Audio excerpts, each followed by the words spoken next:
بسم اللہ الرحمن الرحیم۔ بسم اللہ الرحمن الرحیم، الحمد للہ رب العالمین والصلاة والسلام علی رسولہ محمد وآلہ واصحابہ اجمعین، اما بعد۔ درس نمبر 109۔ آج کے سبق کا عنوان ہے مقدمہ توضیح، حصہ 63۔ کیا ایک علم کے لیے کئی چیزیں موضوع بن سکتی ہے؟ توضیح تلوی کا مقدمہ چل رہا تھا۔ مقدمے میں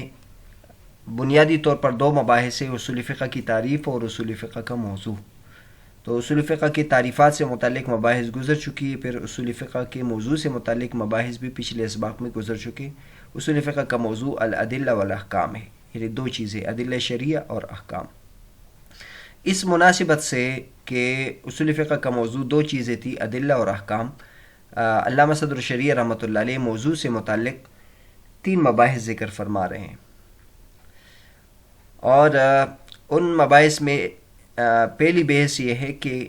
کیا ایک علم کے لیے کئی چیزیں موضوع بن سکتی ہے کہ نہیں، اور یہ پہلی بحث ہے۔ دوسری بحث ہے کہ موضوع میں حیثیت کی قید ہوتی ہے، تو کیا موضوع میں جو حیثیت کی قید ہے وہ بھی موضوع کا جز ہوتا ہے یا نہیں۔ اور تیسری بات یہ ہے کہ مشہور یہ ہے کہ ایک چیز کئی علموں کے لیے موضوع بن سکتی ہے کہ نہیں۔ تو ان 3 چیزوں کے بارے میں عام طور پر کتابوں میں جو بات ذکر کی گئی ہے، مصنف نے علامہ صدر الشریعہ رحمۃ اللہ علیہ نے ان سے مختلف نظریہ اختیار کیا ہے، لہٰذا یہ اس کتاب کی خصوصیات میں سے ہے۔ علامہ صدر الشریعہ رحمۃ اللہ علیہ دیگر علماء جو فرماتے ہیں ان سے مختلف گئے ہیں اور دلیل کے ذریعے سے ثابت کیا ہے کہ یہ جو باتیں معروف ہے، مشہور ہے، وہ درست نہیں ہیں، اور درست یہ ہے۔ تو آج کے سبق میں ہم ان میں سے ایک کے بارے میں بتائیں گے۔ انشاءاللہ اگلے اسباق میں ہم موضوع سے متعلق 3 مباحث جو مصنف صدر الشریعہ رحمۃ اللہ نے ذکر کیے وہ ذکر کرتے ہیں۔ آج کے سبق میں جو پہلی بحث ہے وہ ذکر کرتے ہیں کہ کیا ایک علم کے لیے کئی چیزیں موضوع بن سکتی ہے کہ نہیں۔ سب سے پہلے علامہ صدر الشریعہ رحمۃ اللہ علیہ کیا فرماتے ہیں وہ ذکر کرتے ہیں، پھر اس کے بعد علامہ تفتزانی رحمۃ اللہ علیہ جو ذکر کرتے ہیں وہ بیان کریں گے۔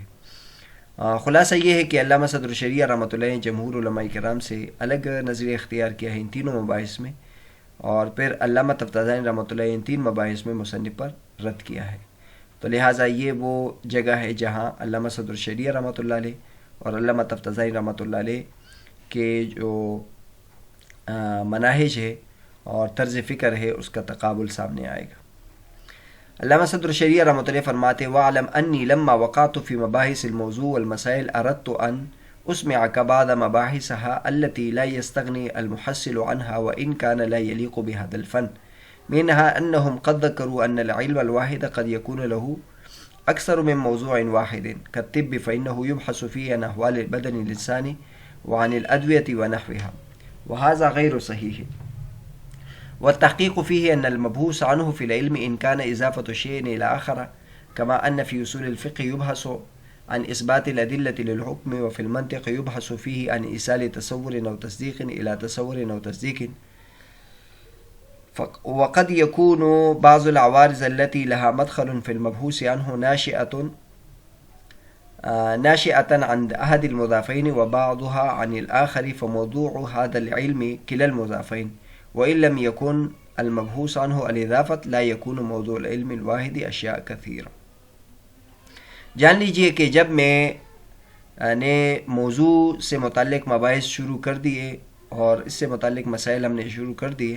تو میں چاہتا ہوں کہ میں آپ کو بعض وہ مباحث ذکر کروں جو علم حاصل کرنے والا اس سے مستغنی نہیں ہے، اگرچہ وہ اس فن کے ساتھ مناسب نہیں۔ ان میں سے ایک یہ ہے کہ علماء کرام نے یہ بات ذکر کی ہے کہ ایک علم کے لیے کبھی ایک موضوع سے زیادہ موضوع بھی ہو سکتے ہیں، جیسے مثلا علم طب ہے، اس میں بدن انسانی کے احوال سے متعلق بھی بحث ہوتی ہے اور دوائیوں وغیرہ سے متعلق بھی مباحث ہوتے ہیں، لیکن یہ بات صحیح نہیں ہے۔ تحقیقی بات یہ ہے کہ مبحوث عنہ تحقیقی بات یہ ہے کہ مبحوث عنہ فی العلم یعنی کس علم میں جس سے بحث ہوتی ہے، اگر وہ ایک چیز کی دوسری چیز کی طرف اضافت ہو، جیسے کہ اصول فقہ میں ہے بحث ہوتی ہے ادلہ کا حکم ثابت کرنے کے بارے میں، اور علم منطق میں بحث ہوتی ہے تصور و تصدیق کی طرف پہنچنے کے بارے میں، اور بعض عوارض جن کا مبحوث عنہ کے ساتھ تعلق ہو وہ مضافین میں سے کسی ایک سے پیدا ہو رہے ہو اور بعض دوسرے سے پیدا ہو رہے ہوں، تو اس علم کا موضوع یہ دونوں مضاف ہوں گے، اور اگر مبحوث عنہ اضافت نہ ہو تو علم واحد کا موضوع کئی چیزیں نہیں بن سکتی۔ بہرحال علامہ صدر الشریعہ رحمۃ اللہ فرماتے ہیں کہ چونکہ موضوع سے متعلق مسائل اور مباحث ذکر ہو رہے ہیں تو میرا دل چاہتا ہے کہ میں آپ کو موضوع سے متعلق بعض ایسے مباحث بیان کروں جو علم حاصل کرنے والے کے لیے ضروری ہے، اگرچہ اس فن کے ساتھ وہ مناسب نہیں ہے، یعنی اگرچہ اصول فقہ کے ساتھ اس کا تعلق نہیں ہے، تمام علوم کے ساتھ اس کا تعلق ہے، لیکن وہ مفید ہے یہاں بھی۔ نمبر ایک بات یہ ہے کہ علماء کرام نے اب تک یہ بات ذکر کی ہے کہ ایک علم کے لیے ایک سے زیادہ موضوع ہو سکتے ہیں، یہ علماء کرام کا مسلک ہے، اور ان کی دلیل یہ ہے جیسے ہم کہتے ہیں کہ علم طب ہے، اس میں دو چیزوں سے بحث ہوتی ہے، انسان سے اور دوائیوں سے، اس کے علاوہ امراض وغیرہ سے بھی، تو مطلب علم ایک ہے اور اس میں کئی چیزوں کے بارے میں بحث ہوتی ہے، انسان کے بدن سے، دوائیوں سے، امراض سے۔ وَهَذَا غَيْرُ صحیح، لیکن علامہ صدر الشریعہ رحمۃ اللہ فرماتے کہ یہ بات صحیح نہیں ہے۔ اب صدر الشریعہ رحمۃ اللہ علیہ اس کی تحقیق بیان فرماتے ہیں کہ ہمیں یہ غلط فہمی کیسے ہوتی ہے کہ ہم ایک چیز کے لیے کئی موضوع بیان کر دیتے ہیں، تو اس کے بارے میں تحقیق سے بیان کرتے ہیں کہ دراصل ایک علم میں جن چیزوں کے بارے میں بحث ہوتی ہے، اگر ایک علم میں ایسی چیز کے بارے میں بحث ہو جس میں ایک چیز کی دوسری چیز کی طرف اضافت ہو، تو پھر اس میں اس علم سے دو چیزوں کے بارے میں بحث ہوگی، اور اگر ایک چیز کے بارے میں ایک علم میں دوسری چیز کی اضافت کے بارے میں بحث نہ ہو تو پھر ایک چیز کے بارے میں ضروری بحث ہوگی، یعنی صرف ایک چیز کے بارے میں بحث ہوگی۔ تو بہرحال اگر کسی علم میں جن امور سے بحث ہو، اگر اس میں ایک چیز کی دوسری چیز کی طرف اضافت ہو تو پھر چونکہ اضافت میں دو چیزیں ہوتی ہیں تو اس علم میں بھی دو چیزوں سے بحث ہوگی، اور اگر اضافت نہ ہو تو دو چیزوں سے بحث نہیں ہوگی۔ یہ نقطہ علامہ صدر الشریعہ رحمۃ اللہ نے بیان فرمایا، اور اس کی دو مثالیں دی ہیں کہ جیسے اصول فقہ کو دیکھ لیں۔ اصول فقہ میں ہم نے کہا کہ اس کے دو موضوعات ہیں، ایک دلائل اور ایک احکام، کیونکہ اس میں جو علم ہے اس میں اصول کی فقہ کی طرف نسبت ہے، لہٰذا اس وجہ سے اس میں دو چیزوں سے بحث ہوتی ہے۔ اس طرح علم منطق میں دو چیزوں سے کیوں بحث ہوتی ہے؟ ایک تصور موصل اور ایک تصور موصل الیہ، تصدیق موصل اور تصدیق موصل الیہ، اس وجہ سے کہ اس میں جو بحث ہوتی ہے اس چیز سے کہ تصور ایک اور تصور کی طرف پہنچائے تو اس میں اضافت ہے، تصدیق ایک اور تصدیق کی طرف پہنچائے تو اس میں اضافت ہے، اس وجہ سے اس علم میں دو چیزوں سے بحث ہوتی ہے۔ اور چونکہ علم میں تو عوارض سے بحث ہوتی ہے، موضوع جو ہے وہ عوارض ہوتے ہیں، تو وہ بعض عوارض مضاف سے تعلق رکھتے ہیں اور بعض مضاف الیہ سے تعلق رکھتے ہیں، تو لہٰذا ان دونوں مضاف سے اس علم میں وہ اس کا موضوع بن جاتا ہے، اور اگر کسی علم میں اضافت نہ ہو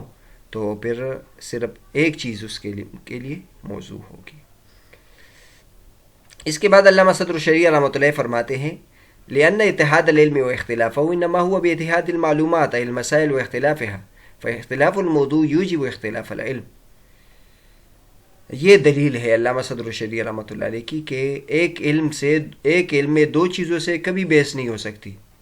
کیونکہ علم کا ایک ہونا اور علم کا کئی ہونا یہ معلومات کے متحد ہونے اور معلومات کے مختلف ہونے یعنی متعدد ہونے کی وجہ سے ہوتا ہے۔ اگر معلومات ایک چیز ہو تو علم بھی ایک ہوگا،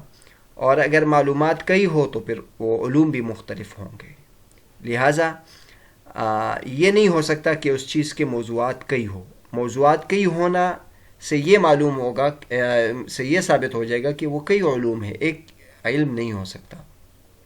لہٰذا اختلاف موضوع یہ اختلاف علم کو واجب کرتا ہے، یعنی موضوع کا کئی ہونا اس سے یہ لازم آئے گا کہ وہ علوم بھی کئی ہوں گے۔ یہ مصنف کی دلیل ہے، اور آگے فرماتے وَإِنْ أُرِيدَ بِالْعِلْمِ الْوَاحِدِ مَا وَقَعَ الِاسْتِدْلَالُ عَلَىٰ أَنَّهُ عِلْمٌ وَاحِدٌ مِنْ غَيْرِ رِعَايَةِ مَعْنًى يُوجِبُ الْوَحْدَةَ فَلَا اعْتِبَارَ بِهِ۔ اور اگر کوئی یہ کہے کہ علم واحد سے میری مراد یہ ہے کہ میں نے اصطلاح اس بات پر قائم کی ہے کہ یہ ایک علم ہے اور اس میں وحدت کے معنی کی رعایت ضروری نہیں ہے، تو ہم اس کا اعتبار نہیں کرتے، یہ اس طرح تو نہیں ہو سکتا۔ یعنی اگر کوئی یہ کہے کہ ہم نے اس پہ اصطلاح قائم کی ہے کہ کئی چیزوں سے ہم اس میں بحث کرتے ہیں اور علم ایک ہے، تو اس طرح نہیں ہو سکتا۔ پھر تو عَلَىٰ أَنَّ لِكُلِّ وَاحِدٍ أَن يَصْطَلِحَ حِينَئِذٍ، پھر تو ہر ایک یہ اصطلاح قائم کر سکتا ہے کہ فقہ اور علم ہندسہ، یعنی علم فقہ اور علم انجینئرنگ، یہ علم ایک علم ہے، اور ان دونوں کا جو موضوع ہے وہ یہ دو چیزیں، فعل مکلف اور مقدار۔ حالانکہ اس کا کوئی بھی قائل نہیں ہے۔ علم فقہ علیحدہ علم ہے، علم انجینئرنگ علیحدہ علم ہے۔ علم فقہ کا موضوع فعل مکلف ہے اور علم انجینئرنگ کا موضوع مقدار ہے۔ تو اگر کیف متفقہ کئی چیزوں کو اکٹھے کر کے ایک علم میں اس سے بحث ہو، تو پھر تو کوئی یہ کہہ سکتا ہے کہ علم فقہ اور علم ہندسہ ایک علم ہے اور ان دونوں کے موضوع یہ دو چیزیں۔ تو لہٰذا مصنف یہ کہتے ہیں کہ اگر آپ کئی چیزوں کو موضوع بنائیں گے تو اس سے علم میں تعدد آئے گا اور وہ علم ایک نہیں رہے گا، کئی علوم ہو جائیں گے۔ پھر اوپر ہم نے جمہور علماء کرام کی طرف سے دلیل دی تھی۔ جمہور علماء کرام یہ فرماتے کہ ایک علم میں کئی چیزوں کے بارے میں بحث ہوتی ہے، جیسے علم طب ایک علم ہے اور اس میں کئی چیزوں کے بارے میں بحث ہوتی ہے، جیسے انسان کے بارے میں بحث ہوتی ہے، دوائیوں کے بارے میں بحث ہوتی ہے، امراض کے بارے میں بحث ہوتی ہے۔ تو اس کا جواب مصنف نے بہت زبردست دیا ہے۔ صدر الشریعہ رحمۃ اللہ فرماتے ہیں وَمَا أَوْرَدُوا مِنَ النَّذِيرِ وَهُوَ بَدَنُ الْإِنسَانِ وَالْأَدْوِيَةِ فَجَوَابُهُ أَنَّ الْبَحْثَ فِي الْأَدْوِيَةِ إِنَّمَا هُوَ مِنْ حَيْثُ إِنَّ بَدَنَ الْإِنسَانِ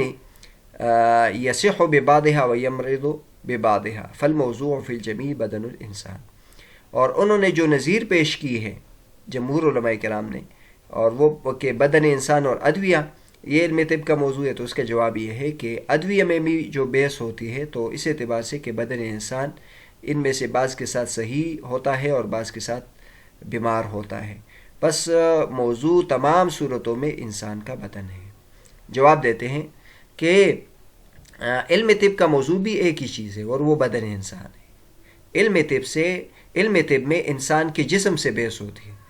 وہ تمام چیزیں جو، اور بدن انسان کے بارے میں بحث نہیں ہوتی کہ وہ گوشت سے بنا ہے یا ہڈی سے بنا ہے،